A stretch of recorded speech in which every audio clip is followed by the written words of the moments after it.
পশ্চিমবঙ্গে বোলপুর শান্তিনিকেতন থেকে এসেছি।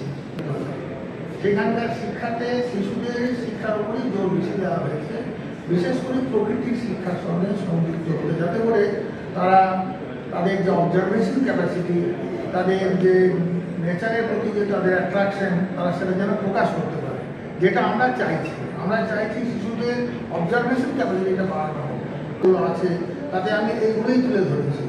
আমি আগে একজন ফরেস্ট রেঞ্জ অফিসার ছিলাম, রিটায়ার করে এইগুলো নিয়েই আমি লিখছি এবং আমার সমস্ত লেখার মধ্যে এই সাহিত্যে শিশুদের অবস্থানটাকে আমি জোর দিয়েছি, যাতে করে তারা আমাদের সমাজ ব্যবস্থায় নতুন একটা দিক নিয়ে আসতে পারে, সেইটাকেই আমি জোর দিয়েছি। এবং সেটা রবীন্দ্রনাথই বলেছিলেন। রবীন্দ্রনাথের ভাবধারাকে আমি সম্মান করে শ্রদ্ধা করি এবং সেই অনুযায়ী আপনাদের এই ন্যাশনাল এডুকেশন ফোরামের আপনাদের টোটাল টিম, ম্যাডাম গীতাঞ্জলি এবং আপনাদের বিশাল টিমকে আমি শ্রদ্ধা জানাই, আমার ভালোবাসা জানাই, আমার শুভেচ্ছা জানাই, যাতে করে এই টিম সারা ভারতবর্ষে সমগ্র শিক্ষা ব্যবস্থাকে ডিল করতে পারে। তার জন্য আমি তাদেরকে অগ্রিম শুভেচ্ছা জানাচ্ছি।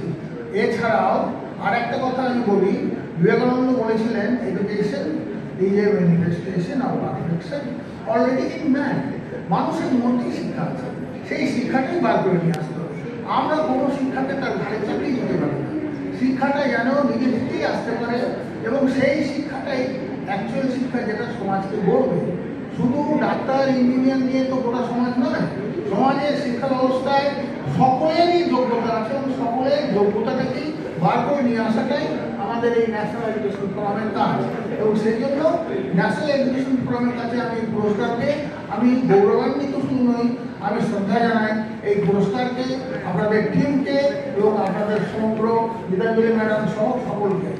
এই বলে আমি আমার বক্তব্য শেষ করছি। ধন্যবাদ।